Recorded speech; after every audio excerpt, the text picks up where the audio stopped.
Il-varjant il-ġdid tal-Mpox li qed jinfirex sew fl-Afrika m'għandux ikun tal-alarm għalina l-Maltin, iżda tajjeb li wieħed ikun informat sew dwar is-sintomi u l-virus innifsu biex ikunu jistgħu jittieħdu l-prekawzjonijiet kollha meħtieġa.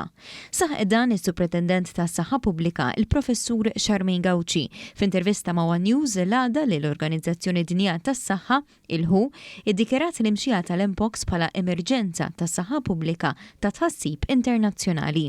Il-Professur Gauci spjegat kif minkejja li dan il-varjant qed jinfirex sew fil-kontinent Afrikan, id-dinja kollha hija suscettibbli għalih minħabba li vjaġġar bejn il-pajjiżi, tant li diġà ġie rapportat każ fl-Iżvezja ta' xi ħadd li kien l-Afrika.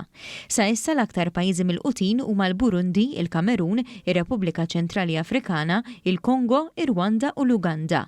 Hawnhekk il-Professur Gauci qalet kif Malta tkun viġilanti u tinsab lesta l kull eventwalità b'testijiet speċifiċi li jistgħu jsiru fil-laboratorji tal-isptar Mater Dei. Sentejn ilu lejn it-tmiem tal-pandemija tal-COVID-19 il-monkeypox kienet diġà bdiet tissemma fl-aħbarijiet meta kien hemm tifqigħa kbira tal-virus fl-Afrika, imma anki fl-Ewropa. Fil-fatt anki f'Malta kien hawn 33 każ ikkonfermati li kollha kienu fi stat ta' saħħa tajba. Saqsejna għalhekk lis-Supretendent tas-Saħħa Pubblika x'inhi d-differenza bejn dak iż-żmien u llum. Il-maġġor parti tal-każijiet kienu nies li kienu trasmessi sesswalment. U allura dan kien qiegħed isir minħabba li kien hemm klejt partikolari li kien il-klejt 2. Li ġara minn Settembru tas-sena l-oħra fl-Afrika bdew jaraw klejt differenti li hija l-klejt 1. U f'din is-sitwazzjoni mill-informazzjoni li għandna sa issa hija li qed ikollok trasmissjoni sesswali. Imma ġa l-Afrika qegħdin jaraw ukoll li qed jittieħdu nies li jkunu qegħdin jgħixu fl-istess dar. Għaldastant id-differenza issa hija li fil-waqt li qabel dan il-virus kien jittieħed biss meta jkun hemm kuntatt sesswali, issa l-varjant il-ġdid jista' jittieħed ukoll b'kuntatt mill-viċin li mhux neċessarjament sesswali, li jfisser li hu aktar diffiċli li jittieħed minn mart bħal COVID, iżda xorta importanti li wieħed ikun marraf sew. Biex ikollok trasmissjoni tagħha din irid ikun hemm very close contact persuna ma' xulxin fejn ikollok skin to skin contact.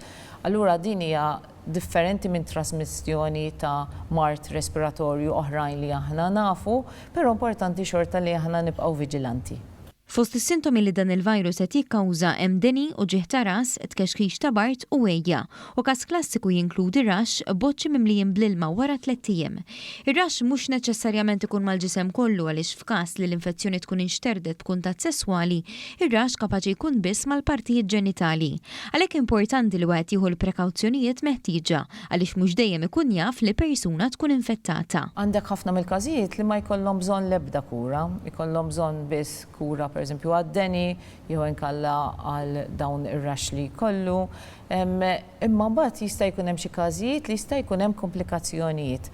U għal dak il-każ aħna wkoll preparati biex aħna nkun nistgħu nikkurawhom ukoll fl-isptar tagħna.